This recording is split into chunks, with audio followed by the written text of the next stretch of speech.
And today we have a very special guest in the house. And guess who it is?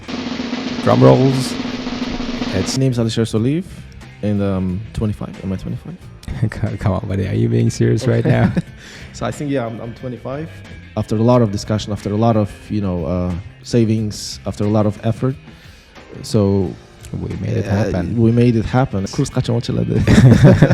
English. Okay. I check students' phones, and when I go to Instagram and check the amount of time they spend on this social network, can you guess how much time do they spend? Some of them.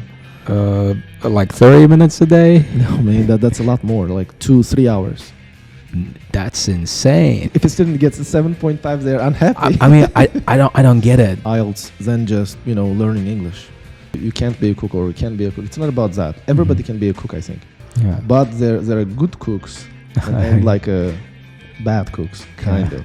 Yeah. Right? And guys, don't listen to him. Go and use ChatGPT, okay? And if there's a problem, it has to be dealt with. Nothing else. There is no point in crying over spilled milk, or there is no point in stressing about the situation. What's done is done and cannot be undone, right?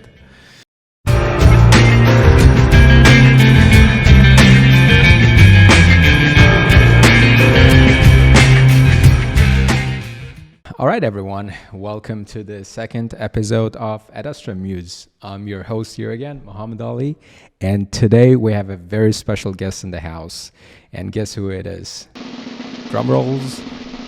It's none other than Alisher, my buddy. Hey, hello. Hey, buddy. It's Hello, nice to everyone. have you on the show today. Yeah.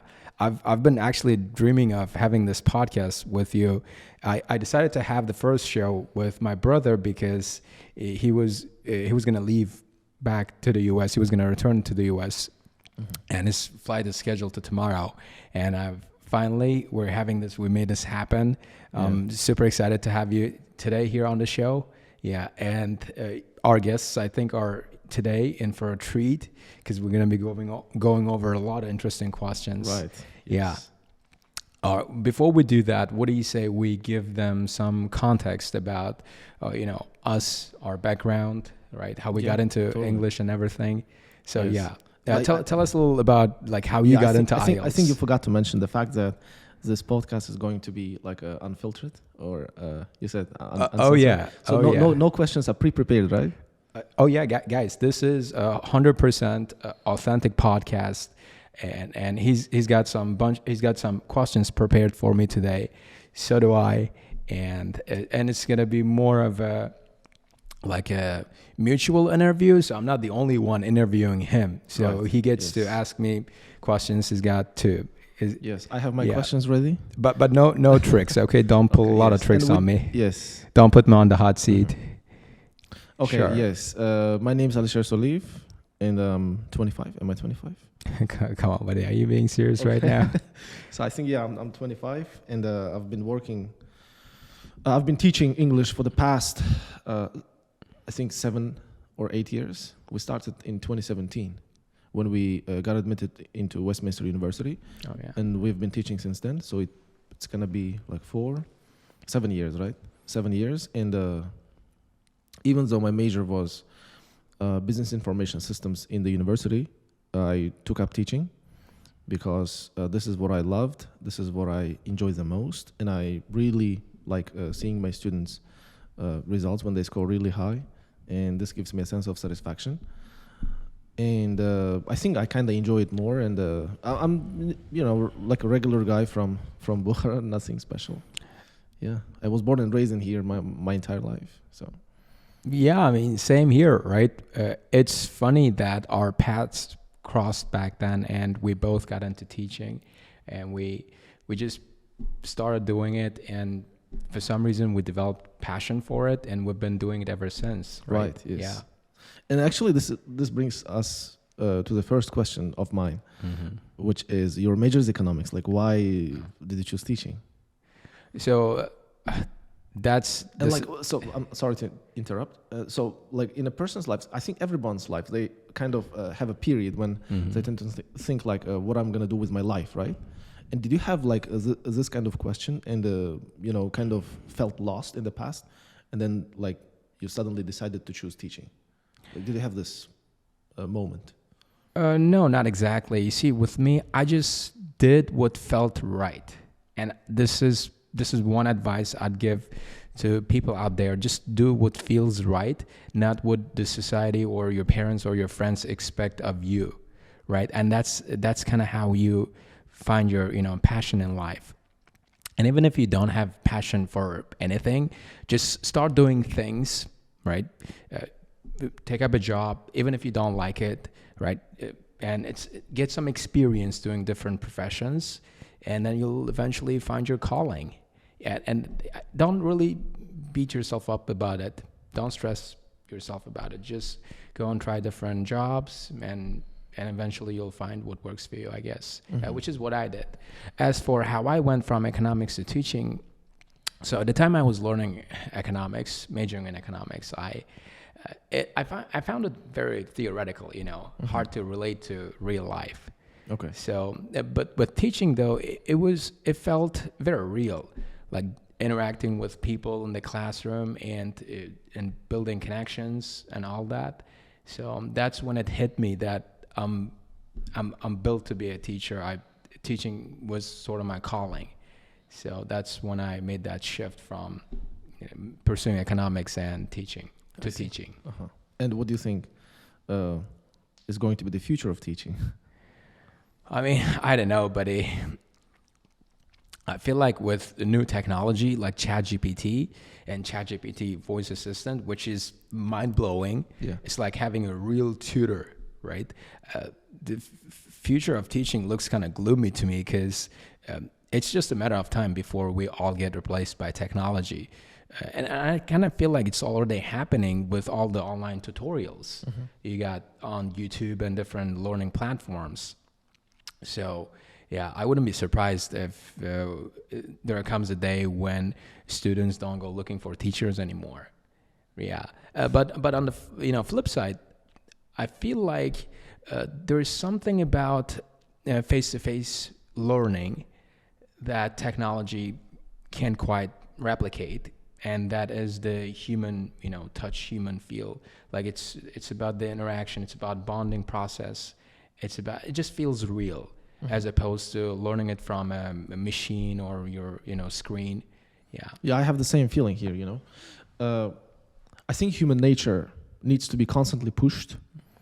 Okay, and I'm not a supporter of self-study, because as humans, like, we always need this constant motivation and encouragement to study harder. Yes, and you're mentioning technology because we are all witnessing the development of ChatGPT and AI tools, but I don't think that they are going to be replacement for face-to-face interaction, because AI still has a long way to develop, and AI cannot encourage humans to study, right? Because, like, as teachers, we need to motivate students, we need to talk to them, we need to feel emotionally connected to them, right? And in some respects. Yes. So in this way, I think teaching will still continue to be one of the most important jobs in the society in the future too. Like, at least for the next a decade. Yeah, probably. Oh, for sure. I actually see it with a lot of our students who come here with impressive English level, and they still need some sort of guidance. Right. Yeah, they still want that confirmation from another person. And I keep telling them that they can get impressive feedback, comprehensive feedback from ChatGPT on their writing, now on their speaking, but they still want that confirmation from people. Yes. Yeah, because after all, we're all like social creatures, and so learning is not just about acquisition of information. It's as much about bonding with one another as it is about getting information and learning how to apply it in the real world. And I think it's also a kind of socialization. Yeah. Because while teaching, you don't just teach, you don't just impart knowledge. Yes, you kind of talk, crack jokes. Yes, it's a form of social interaction, which is important as humans. Yeah, for sure. All right, so now that we're done talking about our past, how we got into IELTS, so what do you say we talk a little about how this school came about? Yeah, totally. I think we should. Yes, There's I'm excited about this. Yeah, So where did it all start? What was like the starting point of this? I want to hear to your side. I want to listen to your side of the story first before I share mine. Yeah, totally. I think I was in my third year at the university, and then I was like, okay, so teaching, I will take teaching seriously, because I took up some IT courses, because my major was like partially connected with IT, mostly connected with IT, and then I thought like I'm going to be an IT specialist in the future, because as a matter of fact they make six-figure sums, and it's the future. I saw my future in this, but then I decided no, I like teaching more. I think I should take it more seriously and pursue it. And then we used to hang out, yes, with each other. And then I brought this idea to you, and I said, okay, so I'm going to take teaching more seriously. I'm going to do it in the future as well. And then you were like, okay, so we can come up with something else, right? Yeah. And then I told you that I have plans to return to Bukhara. And then you told me the same. You don't like the fact that Tashkent is too fast paced, and this is where we found like a common interest, right? And then we returned here, and we worked for a year or year and a half with our teacher, Muro Juraif. And then afterwards, after working hard, it was no easy, because we used to like work really hard. We used to teach like 4 or 5 classes per day. Oh yeah, we still do, buddy. Yes. Yeah, and then but our ultimate goal was to establish our own school. And then finally, after a lot of discussion, after a lot of savings, after a lot of effort, so we made it happen. We made it happen, and yes, our school has been up and running since 2021, of course, with the help of our teacher.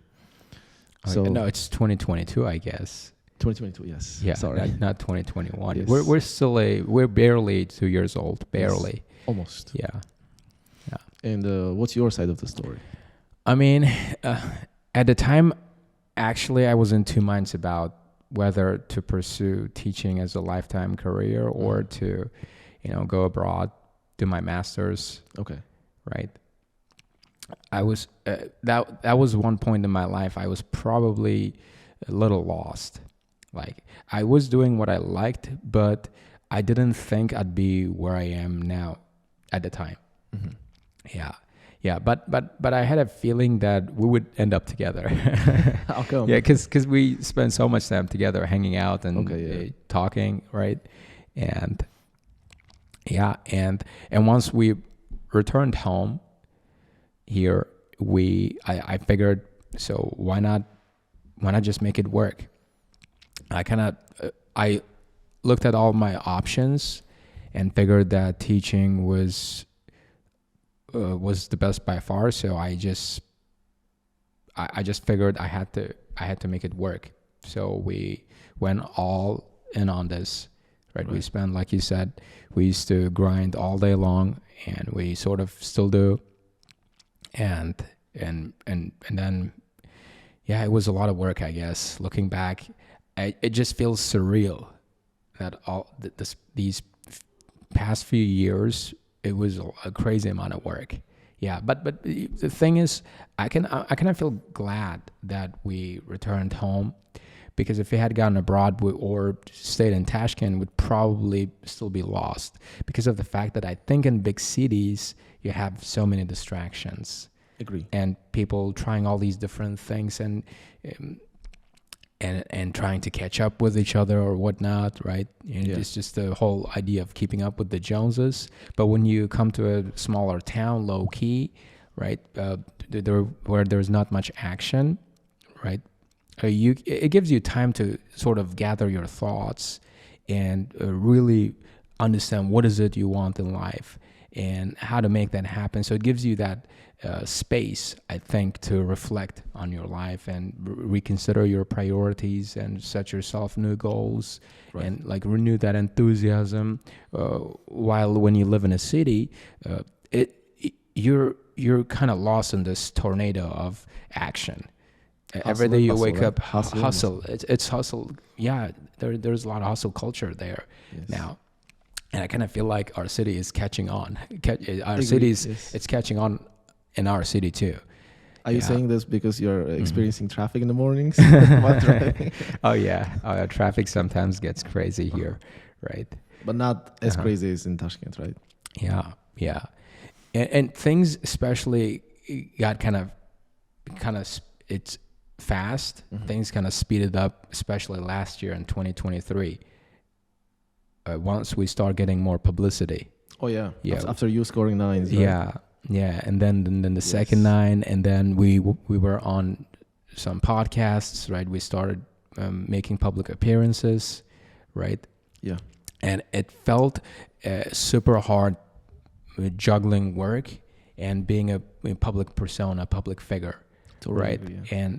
And it especially kind of knocked me off my feet because I wasn't used to being on camera, Yes. being on tape, and then I had to figure this all out while at the same time managing work here, right? Teaching students, and it feels like as if at the time I was caught in this big storm of expectations on social media and here at work. Like, people expect you to be perfect. Right. They expect you to be some genius, not realizing that getting a 9 is not really a big deal. Yeah, it's just you happen to be another guy who speaks English well, and that's pretty much it. That there's not really much to it. Yeah. So. And here we are. And Talking to you guys. Yeah. And finally, after we caught our breath, we decided to, after things kind of slowed down, we decided to make this show happen so we can start sharing our personal experiences or help more people out there, because they keep asking us when we're going to launch our online course. Yes, yes. To which the answer is... You don't actually, answer questions much because... you're quite busy teaching, and it's my responsibility to deal with customer complaints and requests. And this is by far the most frequently asked question that we have. Online courses. Kurs kaçan açıldı? English. Okay. Anyway, back to online teaching, online courses. Guys, it's something you gotta understand is it takes a lot of resources and time and the logistics to figure it out, right? Which we can't really afford right now. Right, because we're so tied up in work here. Yeah. And we're doing the best we can. Yeah, like you teach 4 or 5 classes a day, so do I. And there's only so many hours in the day, and we practically don't have time for online teaching, right? And the best way we can share some of what's happening here at this school with the world, I think, is these podcasts. Yeah. And I think online teaching has some flaws. I think no online teacher can deny that quality is going to be compromised, right? Because as a matter of fact, I'm not really sure about the statistics, but students, when they enroll in an online course, they only complete about 10% of it. Yes. And they drop out because they lack motivation, they lack encouragement. Yes. Which is not the case in face-to-face education. But when you are, responsible for 100 students, or let's say 50 students, yes, I mean it's a lot of work. If you want to make a really nice course, really nice online course, I mean, both your students and you should be responsible for everything. So what I mean is, quality is not going to be as good as in face-to-face education, right? Yeah, I totally agree. I have these counseling sessions with people over the phone. I'm sure you guys know about this campaign we're running on the internet on Telegram. So if you sign up using our services, you get a free call with me, 10-minute long conversation. So when I have those conversations with people, they tell me about all these different online courses they did on the internet on different Telegram channels, and they basically say they didn't really get much out of them because simply I feel like with those online courses, most you can do is lecture people and give them a few instructions, but it's extremely hard to keep track of everything.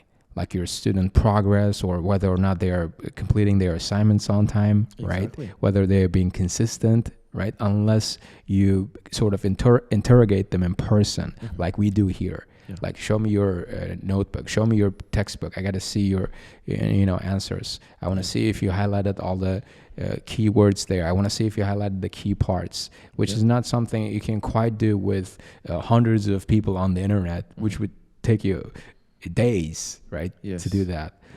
But listen, it's so the conversation we are having here is not, like a criticism, right? It's just our personal opinion. Yeah. So we teachers out there who are doing online courses, conducting online courses, shouldn't feel that offended. Yes, exactly, because I mean they're also helping people. They may be doing quite a good job, right? Yeah. And I also respect some teachers, many teachers who conduct online courses and who do it really nicely. Yeah, to an exceptional quality. Yes, but most of the time they're not up to standard. Yeah. Yeah. So while admitting the shortcomings of online teaching, we should for sure give some people out there who are doing an amazing job some credit, right? Totally. They do deserve some credit for making this thing happen because, like I said, the logistics of making online courses happen, it just the setting up the online platform and preparing your lecture slides and the entire program and everything. I think in the future, and coordination. I think in the future, we might run our online courses. Probably in the future, yes. We might think about it, right? Yeah, but it's gonna be a project of its own, and then we're gonna probably have to take a little break from our responsibilities here at the school, reduce right? The workload a little bit. Oh yeah. Anyway, so now, what do you say we talk a little more about the challenges we faced along the way? Yeah. So along the way, in the process of founding the school and building our team, and then setting up the program and all these arrangements. So let's give people some idea of what it is like running a school. Yeah. Because I know a lot of people out there, students learning English, dreaming of having their own school or learning center like this one day. So let's give them some idea of the challenges they might expect and how to best prepare for them. Yeah, totally. So I think we didn't face that many challenges because we were, sharing the responsibilities, and that's really important.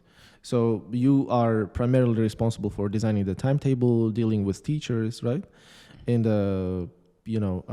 crafting the program that we use in the school. I mean, we do it collectively, of course, but you are mostly in charge of controlling everything, overseeing everything. But at the same time, I am responsible for dealing with people, student problems, and parents, and admissions, right? Finances, and any emergencies that might occur. Yeah, and this streamlines our job, because just imagine one person being responsible for all this and teaching at the same time, like 4 or 5 classes per day. That's insane. I can understand those people who are facing a lot of challenges and difficulties while running their own schools. Yes, because they cannot, they have to multitask. They have to. But in our case, yes, our job is being a lot streamlined because we are sharing responsibilities. But when it comes to the challenges, for me, on my part, I think the most difficult challenge to deal with is students. Yes. But wouldn't you say it's dealing with parents? No, it's students. So when a student is trying their best and they're doing the best they can, then I don't think that we have problems with parents. Yes, we'll go back to parents' point in a moment. So students, they sometimes get lazy. Yeah, start slacking. Yes. Right. I know that it's invasion of privacy, but I check students' phones. Yes, and people should know this. I check students' phones, and when I go to Instagram and check the amount of time they spend on this social network, can you guess how much time do they spend? Some of them. Like 30 minutes a day? No, man, that's a lot more, like 2-3 hours. That's insane. Yes, and just imagine like what would happen if they spent all this time on preparation, homework preparation. That's like 20 hours a week. That's almost a day. Exactly. They're spending their entire day in a week on social media, screen sucking. Yes, sir. That's crazy, right? Yeah, that's and when I checked some students like tablets or phones, in one case I found out that about 30 or 30, I think so, it was 37% of the battery was spent on gaming. That's crazy, man. 37. That's crazy. If your phone like works how many hours? Like 7 hours per day. That's about 2 or 2.5 hours on a game spent on a game. Yeah, that's not right. And students have to understand that they are coming to get real education here. It's not like a school or university, right? In a school, for example, if you don't do your homework, I mean, you might get scolded. Your school teacher might call your parents. Yes, and in university, for example, you might talk nicely to your teacher and get away with absenteeism or not doing your homework properly, or not submitting your assignments on time, right? But here, students are getting real education, and they have to feel that responsibility. And I regret that sometimes students are not doing their part, and that's the most difficult part of, managing the school, I think.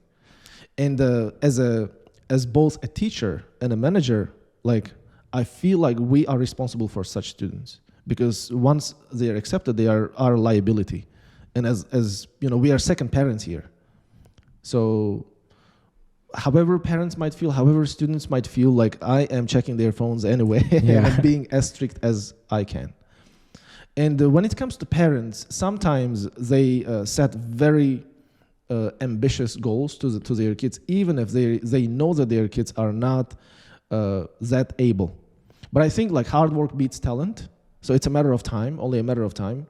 And I have to, make a point to parents that they should not, set really big goals for their kids. They have to be realistic. Yes, because let me give you some examples. There were cases when a parent approached and told me that their kid is at band like a 6.5 or 7 level. I said, fine, okay, and that they need band 8. I said, fine, we'll do our best.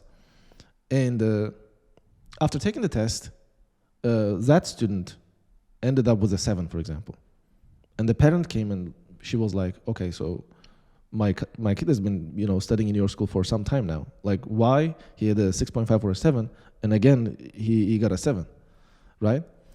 And what do you expect from a 16-year-old kid? And the teachers are doing their best here, okay? And we are doing their best. We are doing our best. We are not here just to entertain people. We are giving education. But the exam experience can be quite nerve-wracking. It can be quite challenging for students because they are put in one big room with 60 other students, yes? It's like a big competition, right? And what can you expect from a 16-year-old, to do well? I mean, I understand that it's our job partially to prepare them psychologically and to practice enough, to make them practice enough so that they, pass their test with flying colors. But it's a matter of personality, and it's a matter of, maturity as well. And there were cases when the students score really highly here in our mock test. They, make it to the top. They score 35, 36, band 8s, 8.5s, even 9s in the mock tests, right? But when they go to the exam, they score 6.5. And in the case of one student, I think we were discussing it like a couple of days earlier, yes?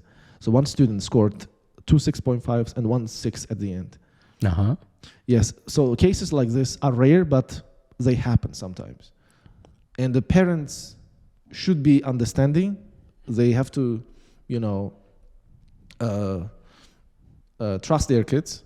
They are doing their best.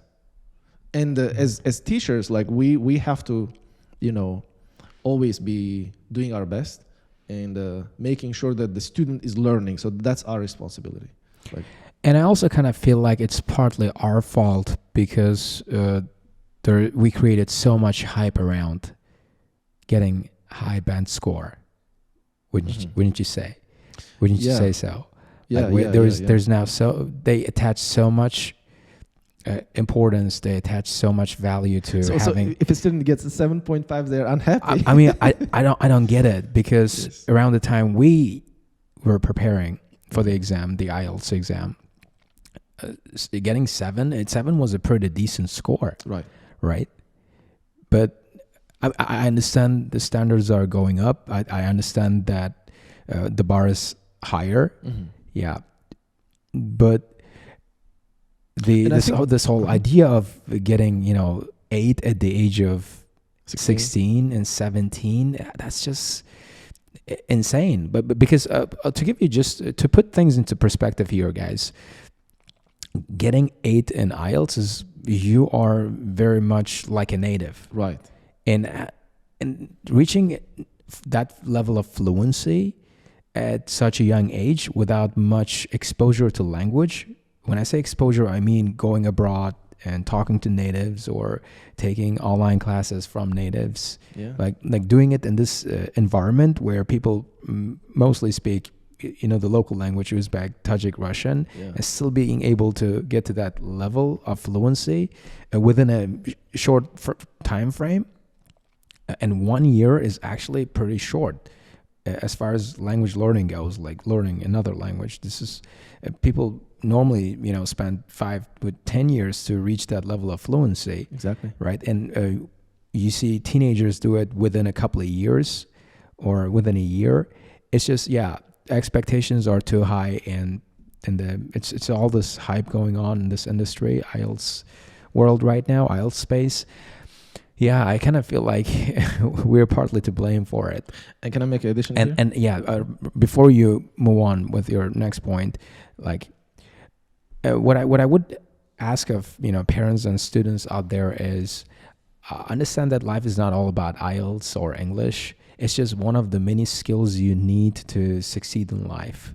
Like a lot of people out there think that we're somewhat successful because of our IELTS score, but in reality, we've acquired all these different skills, right? In the past, in our years, when we attended university, we learned how to use different tools and online software, like to set things up, how to manage a business, and how to deal with people, right? How to get resources and planning and coordination. So there are all these different, variables, all these different skill sets you need to build over your lifetime to, build the kind of life you want. And it's not just as easy as getting an impressive IELTS score. But at the same time, I'm not suggesting you should lower your ambitions, right? Well, if you want 8, no problem. I actually do encourage students when they come here to set big goals. Like this is kind of the slogan we have here, and keep repeating: shoot for the stars. Don't be afraid to shoot for the stars. Right. Set big goals. We got your back here. We are here to help. And the reason why we do it is because we just feel bad about telling you that you can't do something, because we're not supposed to tell young people they can't do it, right? It's our job as teachers to push them, to give them that push, to make it seem possible, even when in reality it's not that easy, it's not that simple, and it takes crazy amount of work and maturity and discipline and consistency and all those things, right? Yeah. So yeah, it's kind of hard to balance that expectations and encouraging young people, our students, to not to be afraid to set big goals. Mm-hmm. But I think I beg to differ with you here, because I see a high score as a tool, because there is more to IELTS than just learning English, right? So when a student has a high score, they are highly likely going to be successful in the university, because if you look back and look at the example of ourselves, yes. So part of the reason why we did well in our university is because of our English level.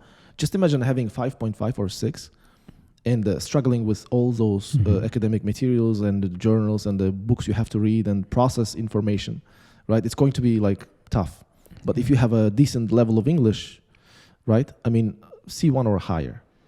Then life is going to be a lot easier for you. And it's just the first step, right, towards your education and career and life later on.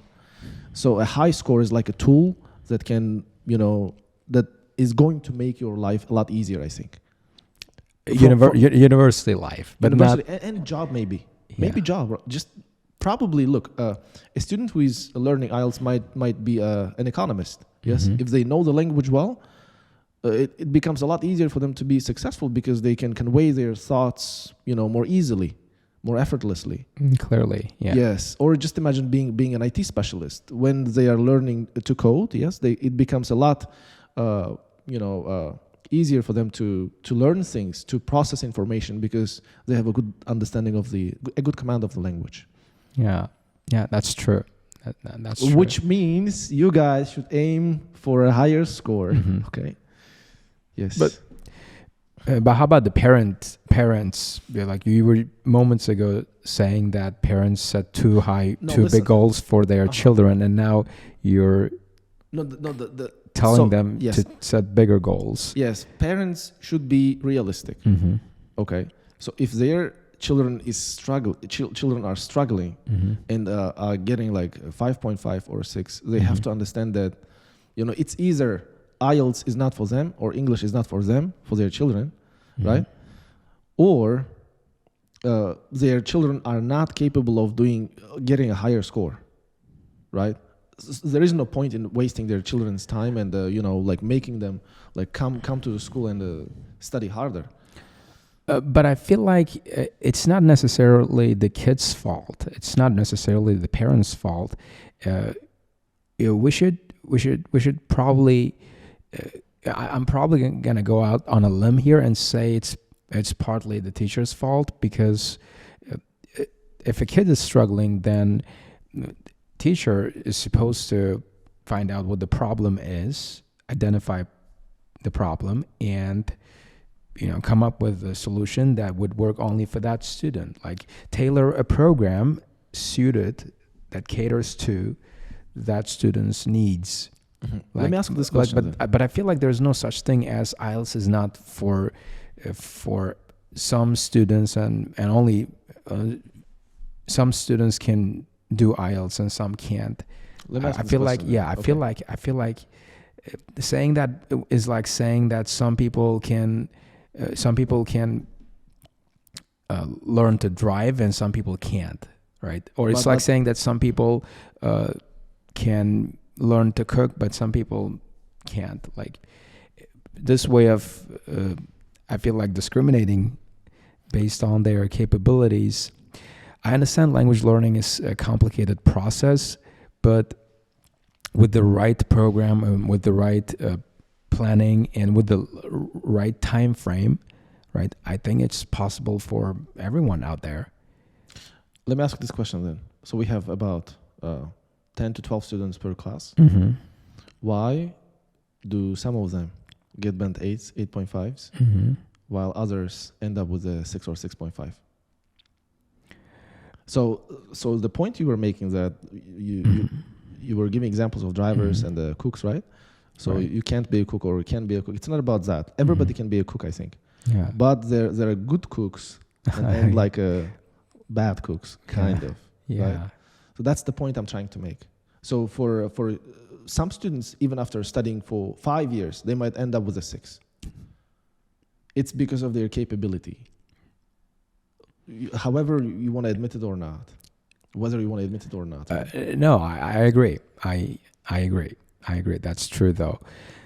But I feel like I'm not supposed to be telling students they can't get an 8. Yeah, even when I know, even when I know it's not quite possible for them. Even when I know it takes more than 5 months. Absolutely. Even when I know it takes them a year, it's my job to keep pushing them, even at the very last minute. Yes. Yeah. But this is reality. Yeah. This actually exchange kind of got heated. Yes. I wasn't really expecting that. Right. Okay. Now, what do you say we take a little break from running a school and dealing with totally. students and setting goals and expectations and all that, and talk a little about the actual process of learning English. So for someone, what do you say you share a few tips on how to improve writing skills, right? For someone, because I know you've lately been taking some online writing classes and doing a little bit of reading and trying to, get to 8.5, who knows, 9 level, right? Yes. Yeah, So, totally. yeah. So share with us and with me if you got some tips. Yeah, I think the best way.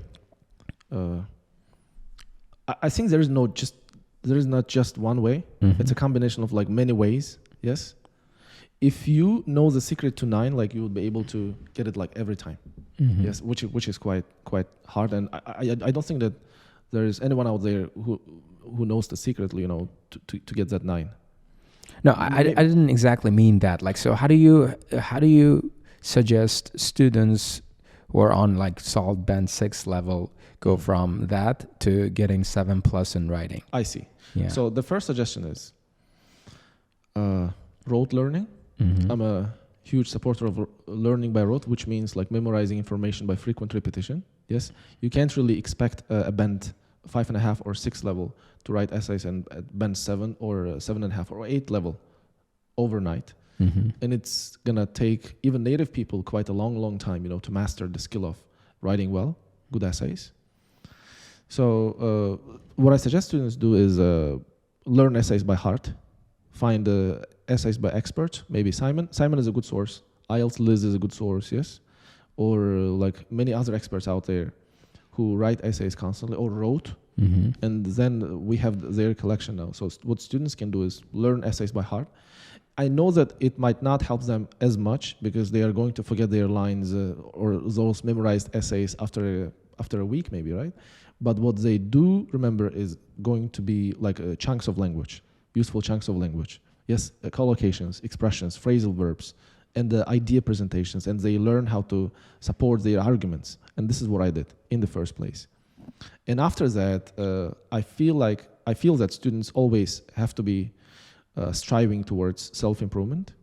By this, I mean they always should be inquisitive about getting knowledge and learning new things, especially in terms of writing, because when you're not trying to improve your skills, then your writing might get worse. It's the same as speaking. So when you don't speak English for a day, the next day, you feel like you've kind of lost your edge, right? In speaking.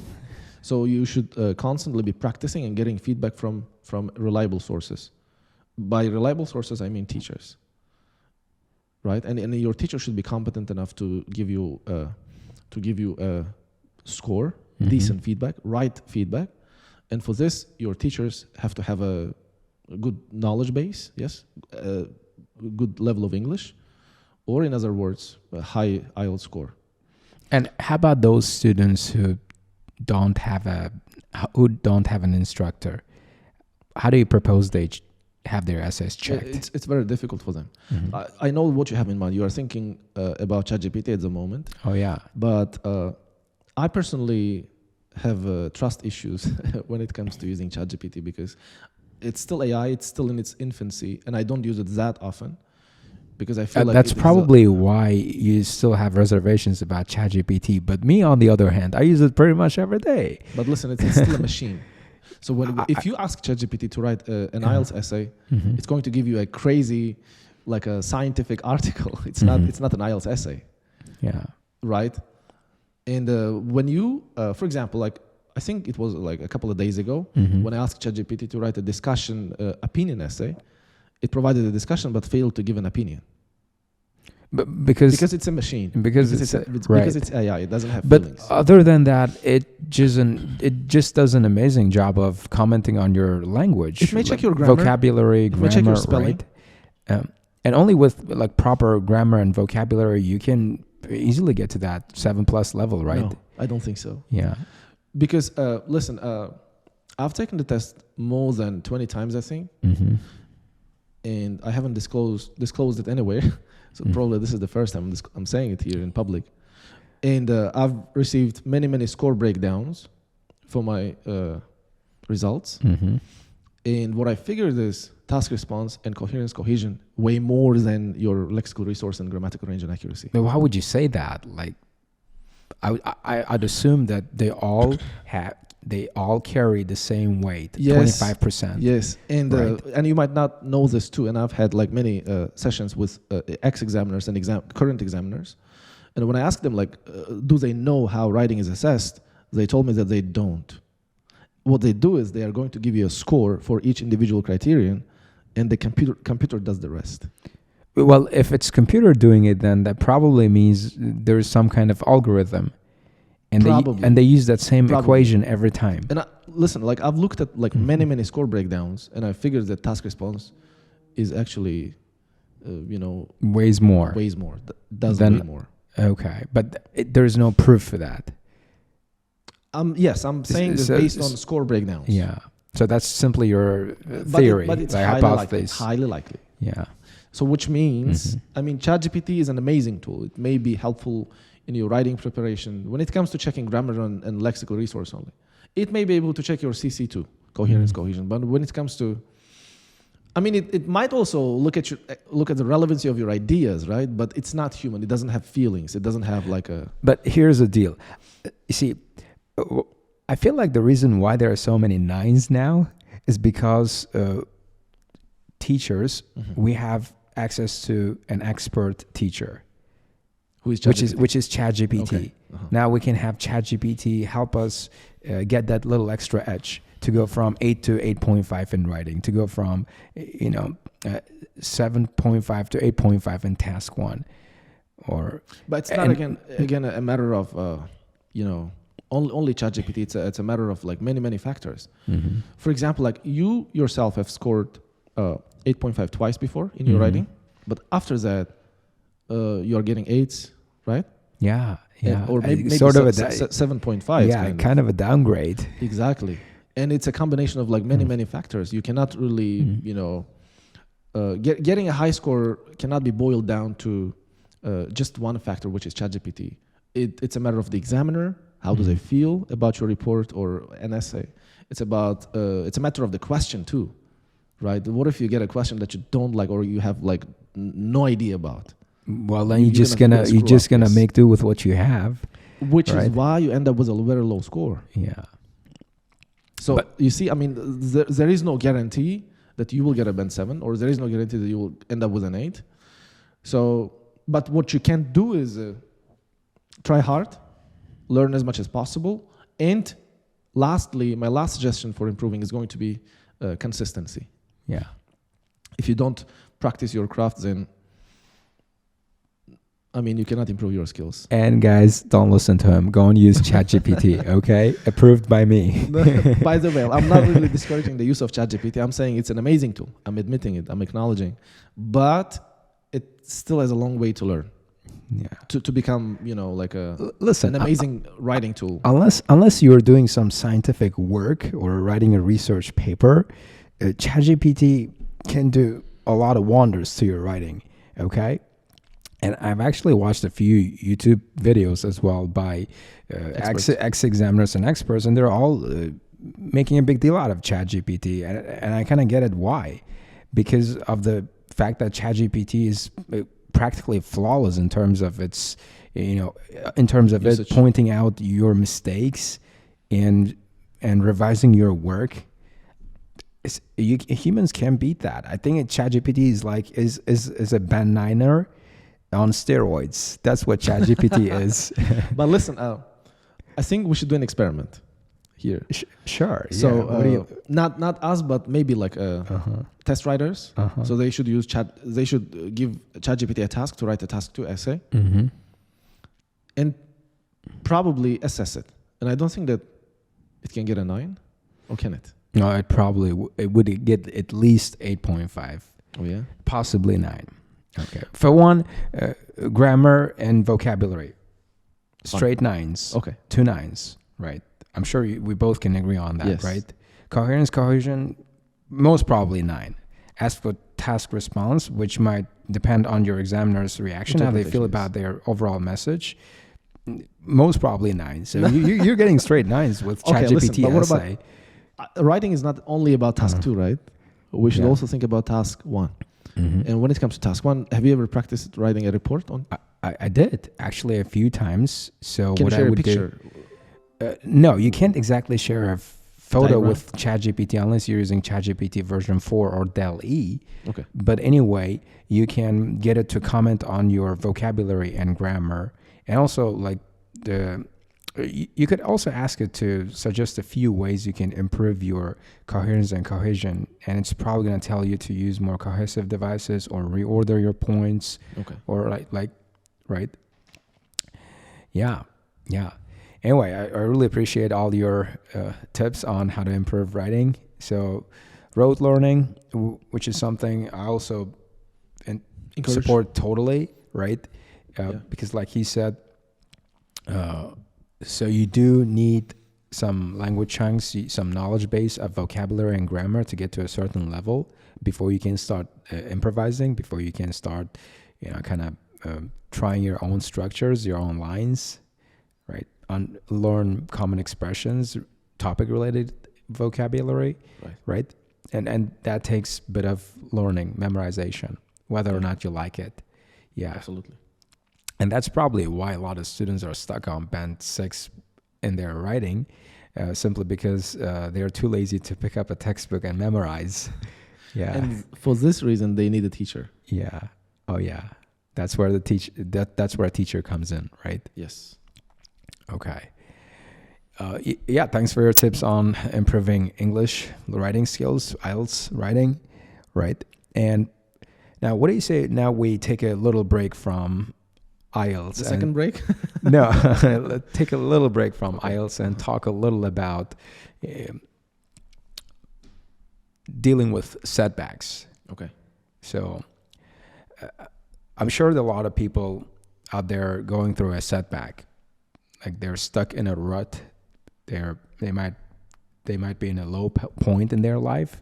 So what's your coping mechanism? What's the mental framework you use when you find yourself dealing with a problem?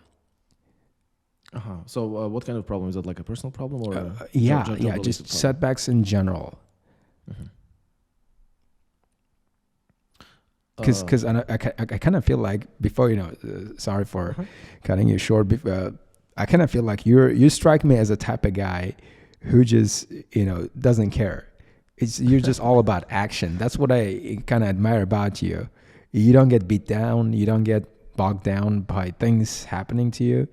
You're all about action. Because rarely do I see you upset or you just move on. Yeah.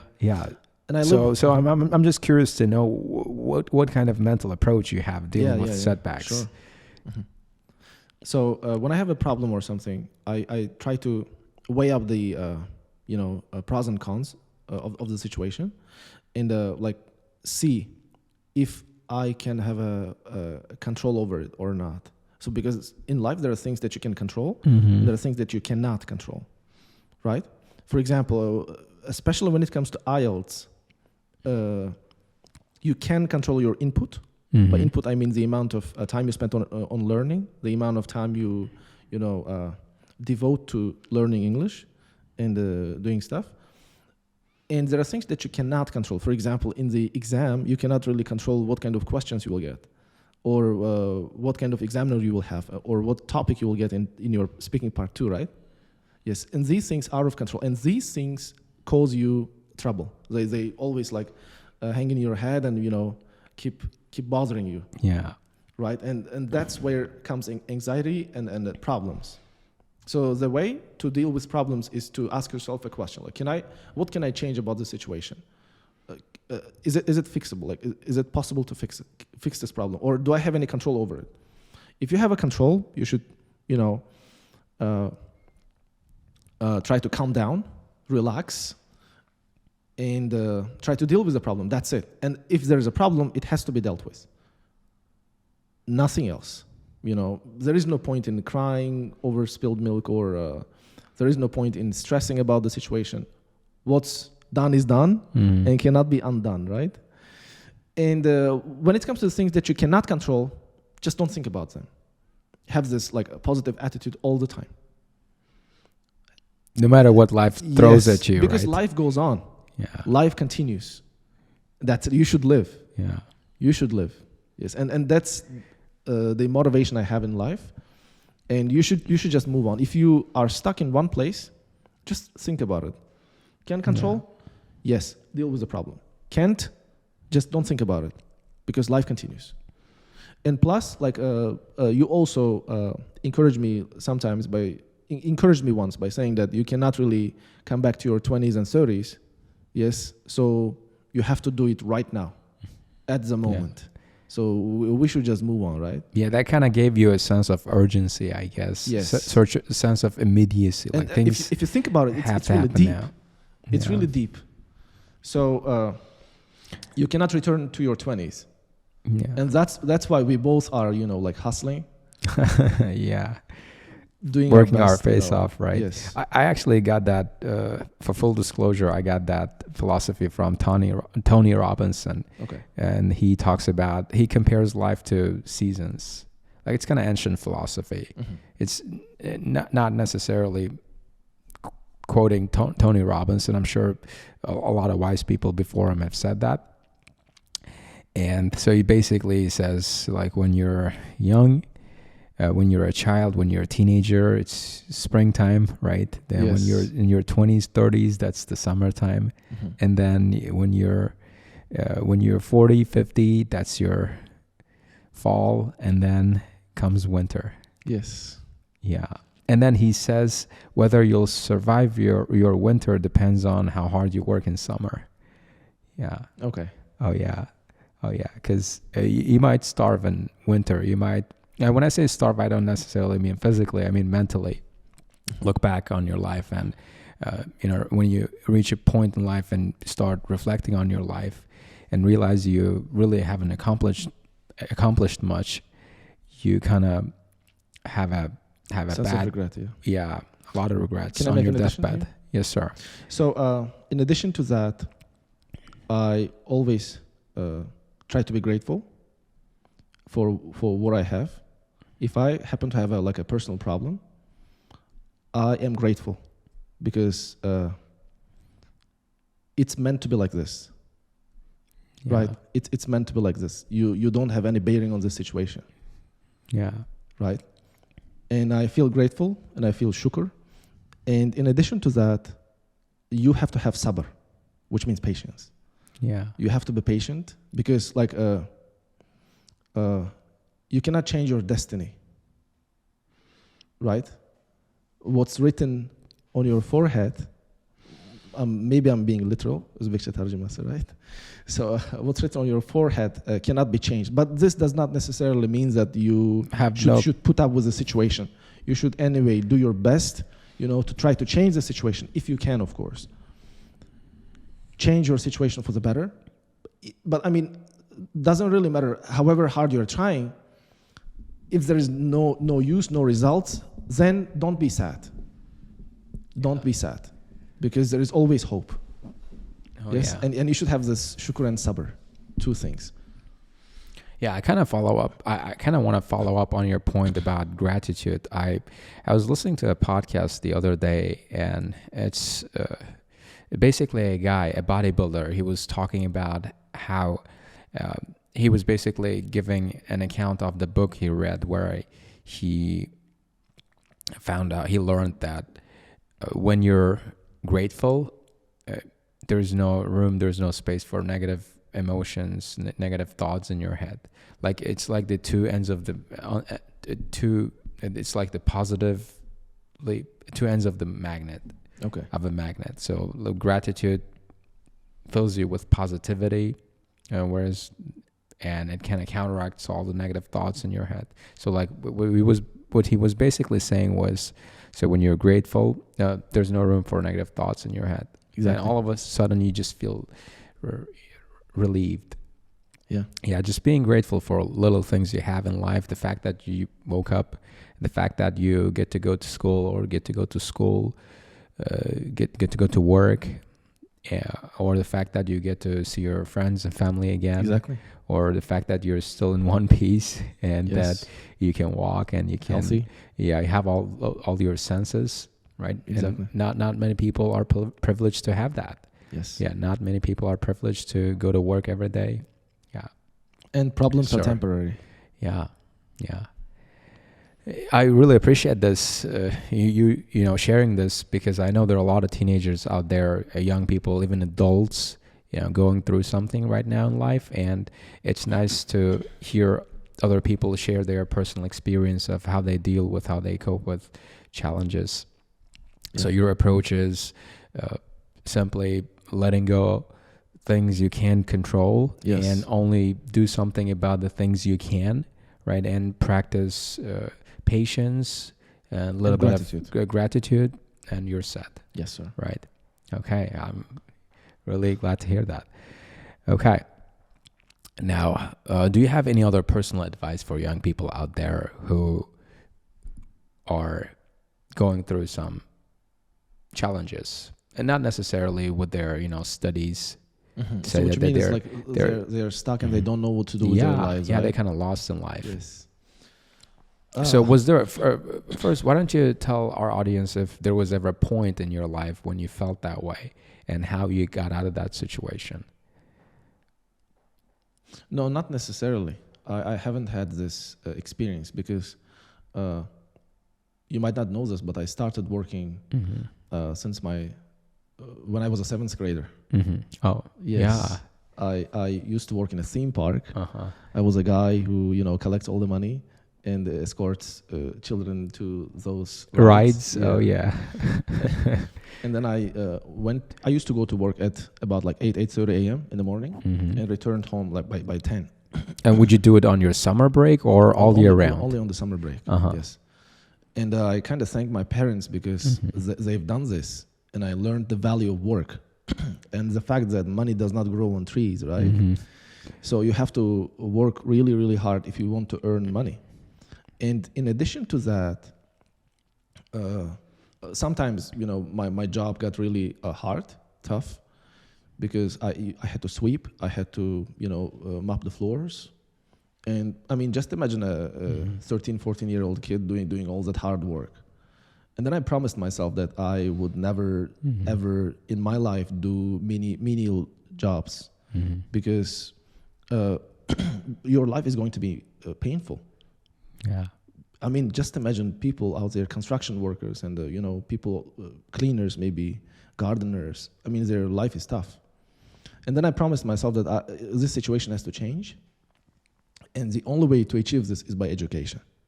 This was my motivation. And when it comes to the piece of advice I'd give to people who kind of feel lost. So the way to fix their situation is by education, I think. So they need to find the subject that they are interested in, be it math, physics, psychology, or English, you know, and any other subject. So they just find it and, you know, just enjoy the process and, you know, improve their situation. So it's the only way to fix their situation is by education. Right. By gaining knowledge. And working crazy hard. Exactly. And no matter how uncomfortable, painful it is, Yes. right? Just keep your head down and grind like crazy. There is no point in, you know, feeling stressed and just saying that your life is miserable and you are worthless. No. You are responsible for your life and you have to do something else about it, you know, to change your situation and to improve your life because there's always room for growth. Yeah, I mean, there's always a way out, right? Yes, you sir. can, Yes. yeah, as long as you work hard and exactly. And my advice to parents, you might not, you know this. I'm the only son in the family. I have a younger sister. That's it. So the only son, which means that I'm responsible for my family. But there are parents out there who think that they who have the same situation. They might have just one son, and they think that, okay, so they are going to be my predecessors and are going to be responsible for my business after me, right? Yeah. But they are making a big mistake. So what I mean is they should not feel sorry for their kids. Yes. Much empathy, much. Exactly. They Yeah. Children should work hard. They should know the value of work, because once they grow up, it might be late. So it's very important that they learn those lessons early Exactly. on in life, Yes. so they can have an easier life in the Yes, sir. future. Yes. Yeah. And those adolescents or teenagers who are past that period, maybe them, an 18-year-old or 20-year-old might be listening to this podcast. They should understand that it's not still late. No matter your age, there is still room for growth, like I said. So you should start learning. You should start, finding the thing that they love, and just devote their time to that. Yeah. Yeah. And life is going to be better, hopefully. Well, yeah, with few years of hard work, Yes. right? Yes, exactly. Yeah, and actually, after you do work hard for a few years, that becomes your norm. Yeah. You kind of get accustomed to it. You take a break and you start missing hard work. Yeah. Like, this is kind of how I feel about those days when We have holidays. We have holidays. I get sick home sitting. Like, Yes. it's like hitting the gym. You hit the gym for 2-3 years straight, and then you decide to take a break. All of a sudden, for no reason, your muscles start hurting because they're not getting that stimulation anymore. Okay. Yeah. Yeah. And I have the same question to you. Like, did you have a period in life when you kind of felt lost and not knowing what to do with your life? Stressed, depressed, maybe? It was back when I was in the US. Okay. It was kind of a rough point in my life because what happened was, if you remember, you went there with a bunch of our friends, right? Yeah. And I went there alone. I mean, no acquaintances, no friends. So I was sharing an apartment with a bunch of Ukrainians? and other Uzbeks too, but we didn't see each other that often. Because we used to have different jobs. And so basically, when I was there, I was independent. I was responsible for literally everything, right? All the housework and my job, and getting around, and dealing with my neighbors and pretty much everything. And before that, I was used to getting a lot of help from my parents. I was used to my parents helping me out with all the stuff. And that was actually it was intentional. The fact that I went there alone, I actually got this option. I had this option where I could go there with you. I could accompany you two guys. Yes. Yeah, we could have had a happy summer, all three of us together. But I said, okay, I want this challenge. So I went there middle of nowhere because I was staying on this tiny island off the east coast of the U.S., North Carolina. And so I got to live independently there, and it was a life-changing experience for me because all those troubles I had, all those problems I had, day-to-day problems of housework and dealing with neighbors and job, and for the record, I few times got into big trouble at work. Got into I almost got sued. And seriously? Oh yeah, at one point I was accused of harassment. All bad things, but it was all false accusations, because they were simply trying to kick me out of the place, and there was a little bit of, I think, xenophobia there, like it's a hatred towards immigrants. Okay. And I kind of could sense that and feel that in America. Yeah, and Okay. I would be surprised, buddy. Come on, it's all over the news. Like, people in the U.S. don't like immigrants much, so immigration is a real problem over there. So it was particularly, I kind of felt they had hatred particularly towards me for some reason. I don't know what for. So they were basically trying to kick me out of there. So I kind of had to deal with that myself, right? Going through all the trouble of talking to my sponsors back there, and then my employer, trying to convince them that I was not at fault, right? And then I had to work extra hard to win back their trust. Yeah, all those experiences really toughened me up and made me more mature, right? And but until that point, I was kind of a naive guy and thought this world is just Disneyland, where everyone is happy and you have no problems in life. Yeah, Yes. that experience was really transformational. Yeah, living an independent life. Yeah, and at that point, I was probably at the lowest point of my life, and I was so depressed because I really had no one. Like, and I couldn't exactly bring up all these problems when I would talk to my parents over the phone, because then they'd get worried, and I didn't really want that. So I kind of kept everything to myself. Yeah, all that trauma and headache. Okay. So yeah, I'd attribute a lot of the personal development I had over the past few years to going through painful processes, right? I think people should embrace painful situations where they have to deal with a big problem, like.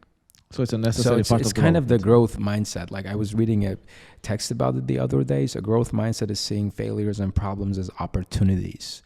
And that's kind of the mindset I developed back there when I was in the US. Yeah. So I started seeing problem as a normal part of life. Whereas before that, I used to think that problem's not supposed to ever happen. Yeah. Okay. Yeah, and the sooner you get better at solving problems, dealing with problems, and putting up with people's nonsense, the easier it is to navigate your way in life. Yeah. I guess that's it. That's how I developed that mental fortitude. That's kind of my coping mechanism with setbacks I have in life. It's just having this growth mindset and positive attitude. Yeah, and I want to make an addition here. So some people, especially like teenagers, adolescents, are very much concerned about other people's opinion in life, right? Yeah. So they feel inferior to others, to their peers, yes? I think adults do too. Yes. Adults do too. Yes. And right? This peer pressure is not something it's not just a teenage thing. Exactly. Even when you're an adult, you just start. You still have that problem, but on a bigger scale. Yes. Like when you look at the other side of the fence and see your neighbor got a fancy car or a house, and you get all kind of stressed out about you not having a fancy car. So yeah. And what I suggest people do is they shouldn't care about other people's opinion. Yeah. Because they're not living for those people, right? They're living for themselves, for their own families, right? And if you care too much about other people's opinion, you should not live in this world. Yeah, this world, I mean, life is too short to live your life with other people's opinions. I guess that's what you're trying to say. You have your own mind. I mean, you have your own thoughts, ideas. Just follow them. That's it. Don't care about what other people say. Yeah, that's what I do all the time. Yeah, I could not agree more. Like, I feel this kind of happened to me on those days when I care too much about what other people think. My day is miserable. Okay. Yeah. And on those days, I just put on my carefree attitude. Like, I could not care less. Okay. Those are the best days ever. Those are the best days ever. But don't be too carefree, okay? Because if you're too chill, then if you're too indifferent, people obviously would probably get offended. Yes, you have to strike that golden balance. Okay. And can I ask you a question in return? Yeah, sure, for sure. So, what's the single most important piece of advice that you can give to teachers out there? Most important piece of advice. I think I already answered that question. Oh, yeah? You guys should probably go and watch my interview with Ms. Parizada. Okay. Ada. Yeah. Rachel? She did ask me, like, what's one advice you give to all those teachers out there? And my response was basically being generous with your time. So more often than not, what I see happen in the classroom is like teachers are rushing. They simply don't give their students the time of the day, right? They're too impatient, right? if they just listened carefully, and if they were there in the moment, mindful, and asked the right questions, and if they were generous with their time, they would get those answers. They would get those answers that would ultimately take them to a solution where they have outstanding results. And that's what I did all these years of teaching my career, right? I think what kind of makes me different from other teachers, not necessarily different, I wouldn't say it's a unique quality, I feel like it's a quality that anyone can develop, is the fact that when I walk into the classroom, I don't really check my time, right? I feel like when I walk into the school, all those time parameters, boundaries vanish. Okay. Right. I hate that and that's probably the reason why I always run late. Us. Why both of us run late, because we're just trying to be generous with our time. Yeah. That alone, I think, would put you on top 1% if you were just generous with your time. I see. Yeah. All right. So, well, I got a few more questions, if you don't mind. Yeah. Yeah. We're generous with our time, right? Yeah. But this podcast has been on for almost how long now? Yeah, looks like over an hour. Yeah. Just one more question. So, well, what do you see us doing in 5 years? Like, I actually kind of got asked that question by my brother on the first episode of the show, to which my response was probably teaching online, maybe doing more of these podcasts. Where do you see yourself? Myself or us? In 5 years. Myself or us? It's us, I guess. Like, now there's really no you and me, right? It's we've been side by side working for so long that it's hard to imagine going our own ways, right? Going separate ways. Yeah. So where do you see us in 5 years? And we're not exactly disclosing our future goals here, because I don't exactly think we have any set goals about where we see ourselves in 5 years. But what's the kind of life you want to have in 5 years? I think probably like helping more people. Mm-hmm. So we are already helping people. Yeah. In the past, like, we started with only a few people, but now our school is growing. Yes, and I think in the future it will continue to be so. So we'll keep helping more and more people, and we'll probably like branching out. Yes, and because education is not only imparting knowledge; it's more than that, right? Because if you remember one of our staff meetings, I made a point about Sadaqa Joria. Do you remember that? Yeah. So it's like teaching is something that that gives you rewards even after your death, right? So the more people you help, and if those people use the knowledge that you gave them, right?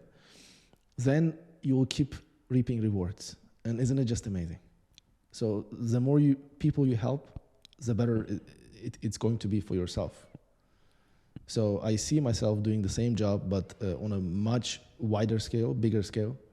So probably like many more branches here in our hometown, Bukhara, and then to Tashkent, and then all around Uzbekistan maybe. Yeah. Well, you're scaring me there, buddy. It's a lot of work. That's crazy amount of work. But listen, man, work has to be done, right? Because I'm already planning vacation. No. You're not supposed to. Yeah, just kidding. Okay, no vacations until I'm 80. Yeah. Yeah. That kind of gets me excited about our future. Yes. Yeah, that's a lot of work ahead. Yeah. All right. It was amazing having it was quite productive, right? Yeah, having you on the show today. We went over a lot of things, a lot of stuff today. Right. Yeah, I thought you had some questions prepared for me too, but I guess you decided not to ask them after all. Sure. I think you kind of answered them along the way. I did? So, yeah. Okay. All right. Yeah. Thanks for being on the show today. You're welcome. I really appreciate that. Really nice. Yeah. I appreciate your invitation. Sure. Hi guys, hope you enjoyed the show today. And if you liked it, please leave us a like and leave your comments. And don't forget to subscribe. Okay, I'll see you in the next one. Yes. Peace. Bye bye. See you.